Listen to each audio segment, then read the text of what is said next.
Arestado ng mga otoridad ang 3 sospek sa isang residential area sa Novaliches, Quezon City, kaugnay ng pagpatay kay Police Senior Master Sergeant Diane Marie Molinedo at sa kanyang 8 taong gulang na anak na si John Ismael noong ika-30 Enero. Batay sa ulat, na-recover mula sa bahay ng mga sospek ang cellphone ng biktima at humigit kumulang 100,000 pesos cash. Natagpuan din sa Pampanga ang isang SUV na hinihinalang ginamit sa pagdadala ng mga bangkay na kasalukuyang isinasailalim sa forensic examination. Ayon sa pulisya, isa sa mga sospek ang positibong tumukoy sa SUV bilang sasakyang ginamit sa krimen. Nabatid din na ang mga sospek ay magkakasamang nakatira.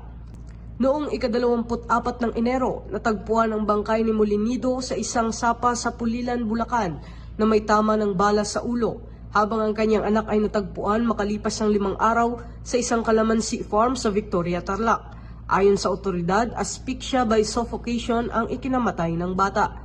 Samantala, kinumpirma ng National Capital Region Police Office na nadakip din sa Quezon City ang isang car agent na person of interest sa kaso, kasama ang kanyang asawa na isang dismissed police officer.